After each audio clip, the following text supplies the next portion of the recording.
So, good evening. Today is Friday. Kauwi ko lang galing trabaho kanina.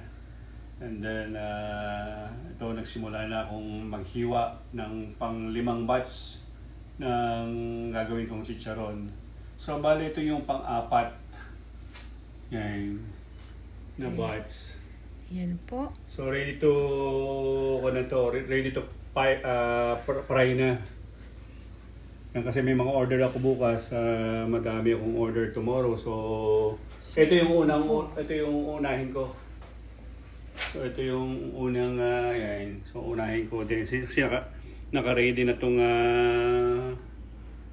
pang-fry.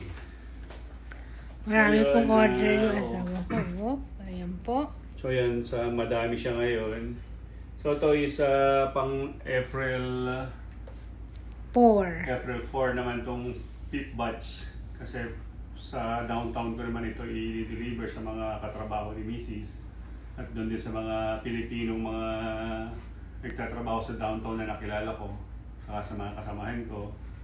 So kaya full kami ngayon. Dati parang konti-konti lang Ngayon po, kita nyo. yung ginagawa kong chicharon. So marami kasing nagkagusto. So through Facebook, through social media, is unti-unting kumbaga nakikilala yung chicharon ni Richaron. Richaron. Yan.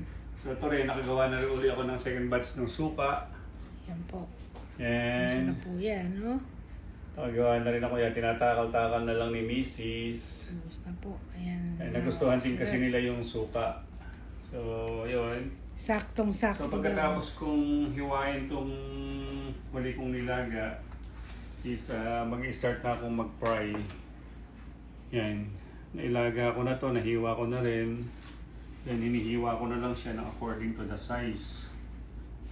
Yan. So bali yun, kumbaga pinagtsatsagaan kong hiwain kasi si Mrs. is kagagaling lang din sa trabaho. So, bawal siyang mabasa yung mga kamay. Iniiwasan ko kasi mabasa yung kamay niya para hindi manginig. So, yun, update ko na lang ulit kayo mamaya pagka nagpa-fry na ako. So, sa may mga gustong matikman yung aking chicharon ni Richaron dito sa Canada, mag-message lang po kayo sa page ni Mrs. Yan, kay Myla pa rin, hanapin nyo na lang yung Myla pa rin Castro or Roderick Castro or Kusina na Nitisay. So yan, para matikman nyo yung special chicharon ko na mayroong laman at may konting taba. Pakita mo asawa. So yan, ito, na-air dry ko na to, nakuluan ko na to, in-air dry ko na to ng ilang araw. So ready to fry na. So mag-overtime ako ngayon kasi tomorrow naman is walang pasok. Kasi may schedule kami tomorrow ng massage. Massage day para po ma-relax naman. Ma-relax naman kasi the whole week. Imagine araw-araw pagdating ko galing sa trabaho. Luto. Yan, nagsa-sideline ako, ginagawa ko itong mga to. So yan, kailangan kasi talagang kumayod dito sa Canada. At least kahit paano mayroong extra income. So malaking tulong din to. Kaya supportahan niyo po kami para makaraos at sa pang-araw-araw na pangangailangan. So, mamaya na po, update na lang po namin kayo kapag Nakapagluto na kami. nakapagluto na kami o habang nagpa-fry ako ng chicharon. At saka habang nagpapak ako. Habang nagpapak naman si Mrs. So hanggang dito na lang po muli. Mamaya na lang po namin itutuloy yung pagbablog. So see you po later.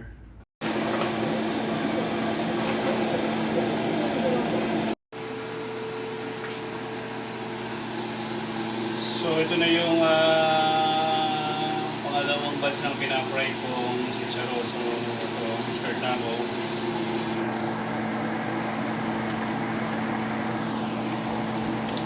There's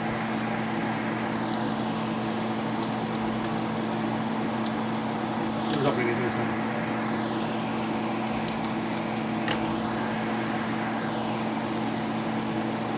Yan, bumili na kasi ako ng malaking lutuan. At least kahit paano medyo marami na rin yung may isasalang. So yan.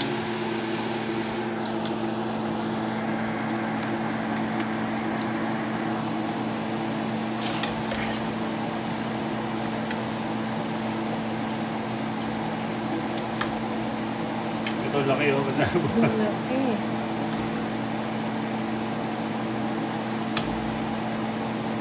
So ito yung unang salang ko. Nag-try muna ako ng konti. Okay naman.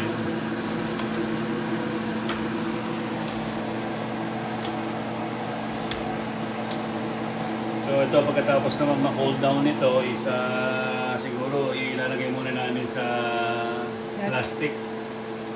So tomorrow ko na gagawin to kasi pag ginawa ko pa ngayon yan is masyado ng late. Baka hindi na po matulog asawa ko. Baka hindi na ako makatulong. So yan oh, ang ganda niya oh. Yan. Kita mo isa pang asawa. So look, pa-chicharon. Look at my chicharon. Napakaganda ng alsa niya. Okay. So yan. So i-update ko na ulit kay mamaya kapag nagpapak na si Mrs.